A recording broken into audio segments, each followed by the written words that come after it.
kabar baik dari Allah yang esa, penebus dosa kita, mencurahkan darahnya yang memberi keselamatan manusia.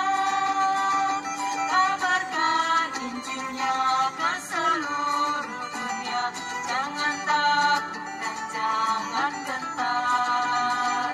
Kabarkan Injilnya ke seluruh bangsa, ingatlah amanat agungnya.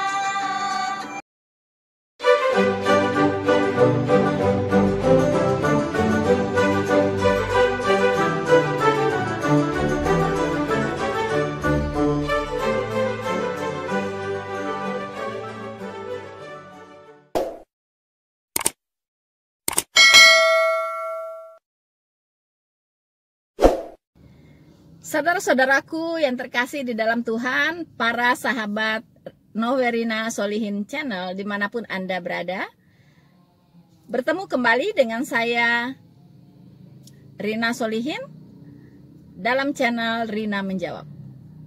Saudara-saudaraku yang terkasih, apa kabar Anda semuanya? Saya selalu berharap dan mendoakan teman-teman dimanapun teman-teman berada, selalu di dalam pemeliharaan dan perlindungan Tuhan kita Yesus Kristus. Dan biarlah channel Noverina Solihin ini menjadi wadah kita bersama, di mana kita bisa mengupgrade pengetahuan kita akan kebenaran firman Tuhan, pengenalan kita akan Allah yang benar, di mana dengan demikian kita bisa terus bertumbuh di dalam iman yang benar kepada Kristus dan tetap setia sampai Maranatha. Saudara-saudaraku yang terkasih di dalam Tuhan, hari ini bertepatan dengan memperingati hari kenaikan Tuhan Yesus Kristus ke sorga, teman-teman. Ya, dalam hal ini saya akan meluruskan dulu satu paradigma yang saya pikir sangat keliru selama ini, di mana kita selalu mendengar hari kenaikan Isa Al-Masih. No, ya, saya tegaskan no. Kita tidak memperingati hari kenaikan Isa Al-Masih, tapi kita sedang memperingati hari kenaikan Yesus Kristus Tuhan ke sorga. Mengapa saya katakan no? Karena Isa Al-Masih itu bukanlah Tuhan Yesus kita yang ada di Alkitab. Di banyak video saya sudah membahas apakah Yesus Kristus itu sama dengan Isa Al-Masih? Tidak, sama sekali tidak. Al-Quran menyatakan tidak, dan Alkitab pun sangat tegas mengatakan tidak. Hanya umat Islam saja, bahkan ada sebagian umat Kristen yang masih belum clear dengan perbedaan ini. Bahkan ada kecenderungan memaksakan kehendak bahwa Isa itu adalah Yesus Kristus yang ada di Alkitab. Nah, inilah yang menjadi pemicu pertikaian yang berkepanjangan, yang tidak habis-habisnya antara umat Islam dengan umat Kristen. Karena tidak bisa membedakan mana Isa Al-Masih, mana Yesus Kristus Tuhan. Dari catatan di Alkitab dan dari catatan di Al-Quran, itu tidak ada kesamaan sama sekali. Untuk lebih jelasnya, silahkan teman-teman masuk ke video saya ya, yang berjudul apakah Isa Al-Masih sama dengan Yesus Kristus, mitos atau fakta. Di sana teman-teman akan mendapatkan penjelasan. Jadi saya tegaskan, hari ini kita tidak sedang memperingati kenaikan Isa Al-Masih, tetapi kita sedang memperingati kenaikan Tuhan kita Yesus Kristus ke sorga.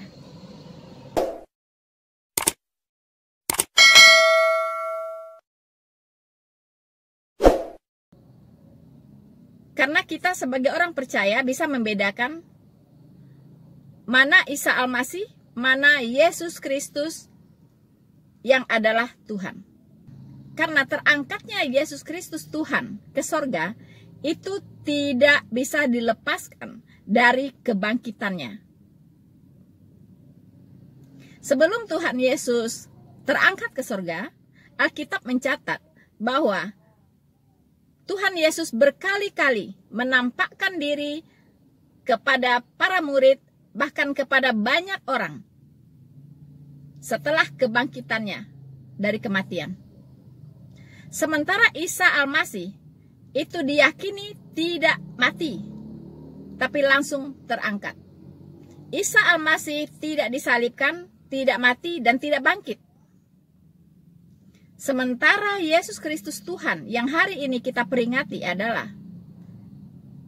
Dia mengalami kematian di kayu salib bagi penebusan dosa. Kemudian pada hari ketiga Dia bangkit dalam kemuliaannya. Kemudian Dia menampakkan diri kepada para murid dan kepada banyak orang 40 hari lamanya. Dan setelah itu, di depan mata para murid, bahkan di depan mata banyak orang, Dia terangkat ke surga. Sejarah tidak bisa dibatalkan. Alkitab mencatat fase demi fase dari sejarah Tuhan Yesus, mulai dari kelahirannya, pelayanannya, kematiannya, kebangkitannya, dan terangkatnya Dia ke sorga. Bahkan sebelum Allah ini menjelma menjadi manusia, Alkitab juga mencatat bahwa Dia adalah Allah Sang Pencipta langit dan bumi ini. Sudah hadir sebelum segala sesuatu terjadi, sebelum segala sesuatu dijadikan. Tuhan Yesus sudah ada. Karena Dia adalah Allah Sang Pencipta. Salah satu pribadi Allah Tritunggal yang selalu bersama-sama, yaitu Bapa, Putra, dan Roh Kudus. Alkitab mencatat bahwa sebelum Abraham jadi, Tuhan Yesus sudah ada. Saudara-saudaraku yang terkasih di dalam Tuhan, jadi khususnya bagi kita, umat percaya, pastikan bahwa kita tidak sedang memperingati kenaikan dari Isa Al-Masih, tetapi kita sedang memperingati kenaikan Yesus Kristus Tuhan kita ke sorga. So teman-teman, saya harap kita clear sampai di sini. Dan kalau masih ada yang meyakini bahwa Isa Al-Masih itu adalah Tuhan Yesus kita, sama dengan Yesus Kristus yang ada di Alkitab, saya mohon paradigmanya dikoreksi. Karena jangan sampai kita sudah capek-capek menjadi orang percaya, sudah pikul salib, sudah bayar harga, ternyata kita tidak diselamatkan. Mengapa? Karena kita beriman kepada Yesus yang lain. Alkitab dengan tegas, firman Tuhan dengan tegas menegur kita bahwa ada yang namanya Yesus yang lain, Injil yang lain, dan roh yang lain. Nah, jadi kita harus waspada teman-teman, agar kita tidak sia-sia menjadi percaya. Saudara-saudaraku yang terkasih di dalam Tuhan, beberapa hal yang harus kita garis bawahi dengan peristiwa terangkatnya Tuhan Yesus Kristus ke sorga, yaitu tidak bisa dilepaskan dari kebangkitannya dari kematian, kemudian ditinggalkannya amanat agung, teman-teman. Karena amanat agung itu ditinggalkan sebelum Yesus Kristus terangkat ke sorga. Saudara-saudaraku yang terkasih, kita melihat Tuhan Yesus sempat kesal ya, marah ya, kepada murid yang ragu-ragu untuk menyembahnya ketika Dia menampakkan diri kepada murid ini setelah kebangkitannya. Tuhan Yesus berkata, "Kepadaku telah diberikan kuasa di bumi dan di sorga." Dan saat itulah amanat agung ditinggalkan. Pergilah ke seluruh dunia, beritakanlah Injil kepada segala makhluk. Siapa yang percaya dan dibaptis akan diselamatkan, siapa yang tidak percaya akan dihukum. Markus 16 ayat 15 sampai 16. Dan Tuhan Yesus setelah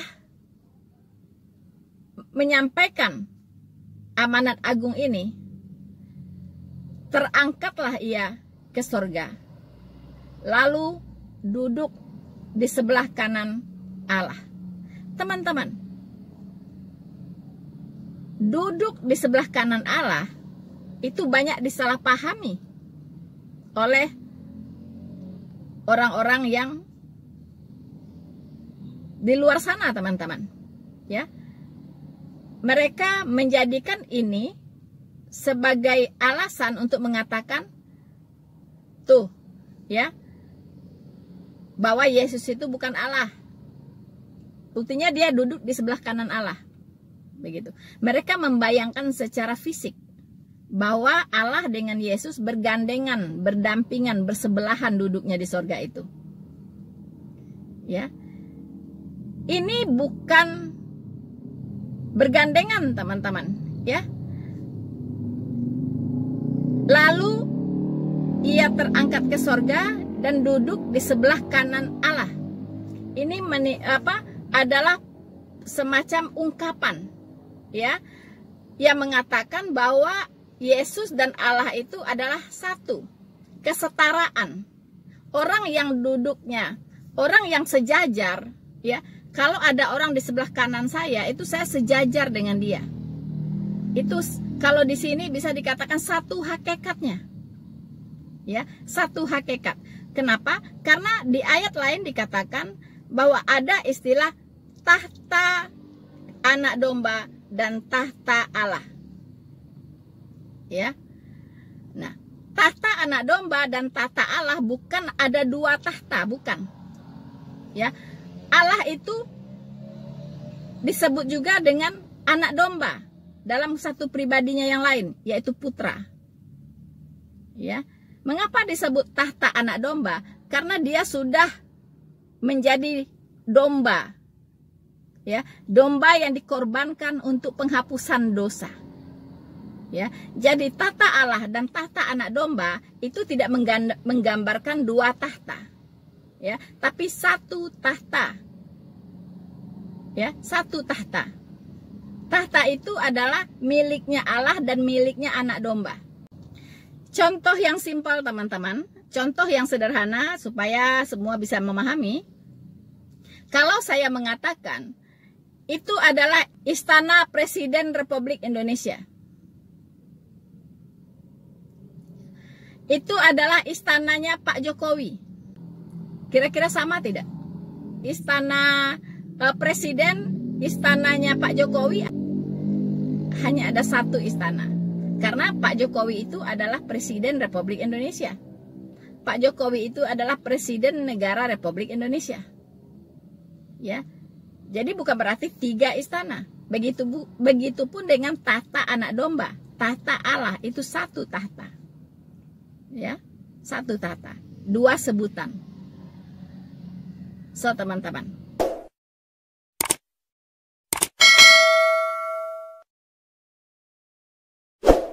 Saudara-saudaraku yang terkasih di dalam Tuhan, mengapa terangkatnya Yesus Kristus Tuhan ke sorga berkaitan erat dengan kebangkitannya? Karena teman-teman, tidak ada pengangkatan tanpa kebangkitan. Ya, tidak ada kebangkitan tanpa kematian. Ya, jelas ketika Tuhan Yesus bangkit dari kematiannya, itu banyak yang tidak percaya. Tetapi Tuhan Yesus berkata, Inilah perkataanku yang telah kukatakan kepadamu ketika aku masih bersama-sama dengan kamu, yakni bahwa harus digenapi semua yang ada tertulis tentang aku di dalam kitab Taurat Musa dan kitab nabi-nabi dan kitab Mazmur. Jadi ternyata kitab Taurat Musa, kitab para nabi dan kitab Mazmur sudah memberitakan tentang kebangkitan Kristus, tentang kematian Kristus. Nah, lalu ia membuka pikiran mereka. Jadi pikiran orang-orang yang tidak paham, yang tidak percaya bahwa dia sudah bangkit, dan tidak percaya bahwa itu adalah Kristus yang sudah bangkit. Ternyata Tuhan Yesus bisa membuka pikiran mereka sehingga mereka mengerti kitab suci. Artinya mereka kembali ingat ya apa yang tertulis di dalam kitab Taurat Musa, di dalam kitab nabi-nabi dan kitab Mazmur tentang Yesus Kristus. Seperti yang tertulis di Lukas 24 di ayat 46 sampai 48. Katanya kepada mereka, ada tertulis demikian, Mesias harus menderita dan bangkit dari antara orang mati pada hari yang ketiga. Dan lagi, dalam namanya, berita tentang pertobatan dan pengampunan dosa harus disampaikan kepada segala bangsa, mulai dari Yerusalem, ya, Samaria, Yudea, sampai ke ujung-ujung bumi. Berita tentang pertobatan dan pengampunan dosa ini harus disampaikan, yaitu Injil. Injil artinya kabar baik, bahwa engkau orang berdosa, dengan setetes dosa pun engkau tidak akan bisa menghampiri sorga yang maha kudus. Tetapi Tuhan maha pengampun, bahkan tidak hanya sampai mengampuni, tetapi menyelesaikan hukuman dosa yang harusnya engkau terima. Karena tanpa penghukuman tidak ada keselamatan. Dosa harus dihukum. Upah dosa adalah maut. Upah dosa bukan pengampunan, tetapi upah dosa adalah maut. So, teman-teman, kita sangat bersyukur atas anugerah keselamatan yang bisa kita peroleh dari Tuhan Yesus, di mana kita boleh bisa percaya, ya, bisa percaya kepada Tuhan Yesus. Itu adalah mukjizat terbesar dalam kehidupan seorang manusia. Itulah mukjizat terbesar, yaitu bisa percaya kepada Tuhan Yesus sebagai Tuhan dan Juru Selamat dan Penebus. Itu anugerah terbesar, dan sekaligus itu adalah mukjizat terbesar di dalam hidup.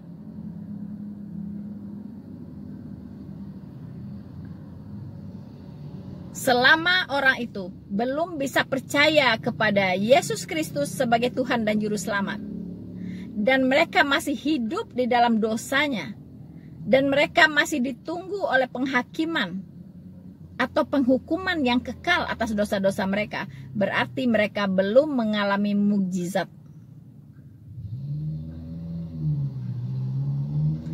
Mukjizat itu tidak kebetulan, tetapi kita harus percaya, harus ada kerinduan untuk mengenal kebenaran. So, teman-teman, kira-kira itulah pesan utama, ya, yang harus kita maknai dalam memperingati terangkatnya Tuhan kita Yesus Kristus ke sorga, yaitu kita harus ingat apa pesan yang ditinggalkan sebelum dia terangkat, yaitu beritakan Injil, ya, jalankan amanat agung. Karena kalau sebelum semua manusia ini mendengar Injil, maka Tuhan belum akan datang. Sebelum jumlahnya genap, yang mendengar Injil di seluruh pelosok bumi ini, maka Tuhan belum akan datang. Jadi kita, kalau memang rindu Tuhan Yesus cepat datang, mari kita bersama-sama memberitakan Injil. Minimal bagi para sahabat Rina Solihin, jadikan channel ini sebagai wadah pemberitaan Injil. Dengan cara apa? Dengan cara men-share, menyebarluaskan ya video-video penginjilan saya yang ada di channel ini kepada semua orang yang ada di kontak Anda. Dengan demikian, Anda sudah terlibat langsung di dalam pemberitaan Injil. Dan itulah yang dikehendaki oleh Tuhan Yesus. Bersama saya, Rina Solihin, Tuhan Yesus memberkati kita semua. Maranatha.